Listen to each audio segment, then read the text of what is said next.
noći, negdje 2:15 je bilo, probudila me neka buka, ali kroz san sam to zaobišao, krenuo sam se na drugu stranu i nastavio sam spavati. A međutim, ta buka je počela biti sve jača i jača.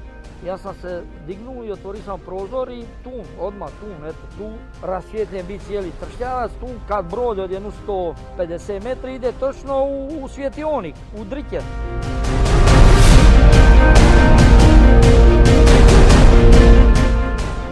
Ja sam počeo vikat kolegi koji je spavao u drugom sobi, digni se, i mi smo potrčali kroz cijeli gornji hodnik na ovu ovdje prozor što je malo otvoren. Potrčali smo i ja govorim, pazi sad što će se dogoditi. Ja sam svaki čas očekivao kako ću čut kako je udri u svjetionik. Toliko je to bilo blizu.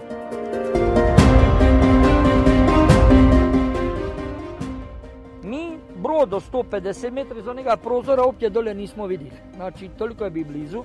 Po mojom procjeni nije prošao 10 metri od kraja. Na krma je bila rasvjetljena, bila je muzika, pjevalo se, znači bila je neka fešta na brodu, valjda upali pilota, a valjda ga je malo struja ili nešto približila, ali to je prošlo, rekao bi za dlaku, da nije bilo brodolomata.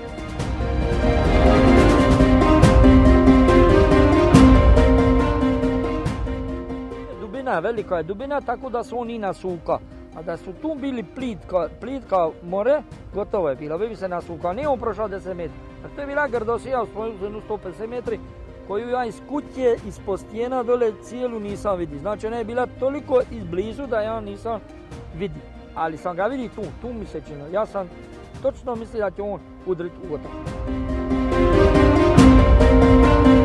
Odmah sam pogledao svjetionik, je li gorilo je svjetlo. Ko će ti vjerovati, mislim, a da je udri, morali bismo bili zvati, je li poj dole, porinu čamac, preteći ljudima u pomoć ako je to u brodu.